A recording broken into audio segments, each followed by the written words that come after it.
Hello बच्चों, चलिए प्रश्न को पढ़ते हैं। बहुलक क्या है? आइए बच्चों, मुख्य अवधारणा की चर्चा करते हुए हम इस प्रश्न को हल करते हैं।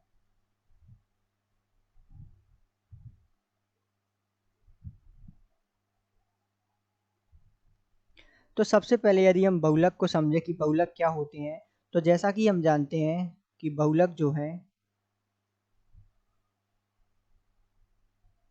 जिन्हें अंग्रेजी में पॉलीमर के नाम से हम जानते हैं, अर्थात पॉली और मर जो है, इस प्रकार इसका नाम का निर्माण होता है। हम जानते हैं पॉली जिसका मतलब होता है बहुत, अर्थात बहुत सारी, और मर जिसका मतलब होता है इकाइयां,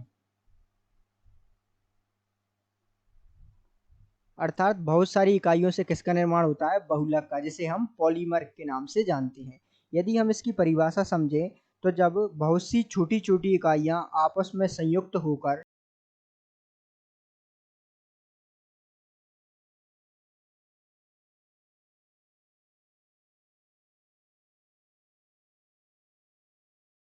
अर्थात बहुत सी छोटी छोटी इकाइयां जो आपस में संयुक्त होकर उच्च अणुभार वाले यौगिक का निर्माण करती हैं,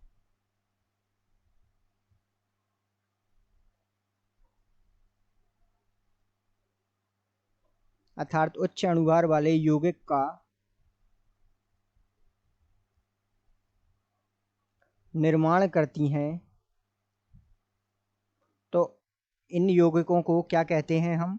तो इन यौगिकों को जो है हम बहुलक के नाम से जानते हैं, अर्थात इन्हें हम बहुलक कहते हैं। यदि एक उदाहरण जो है हम समझे यहाँ, तो एथीन जो है एक एकलक है, जिसका सूत्र होता है CH2 द्विबंध CH2। अब इससे जो है मिलकर पॉलीथीन नामक बहुलक का निर्माण होता है। किस प्रकार होता है? अर्थात N जो CH2 होते हैं द्विबंध, इस प्रकार जो है इनकी अभिक्रिया कराई जाती है उच्च ताप तथा उच्च दाब की उपस्थिति में। उच्च ताप व उच्च दाब की उपस्थिति में जब ये अभिक्रिया संपन्न होती है, तो यहाँ हमें इस प्रकार की श्रृंखला प्राप्त होती है।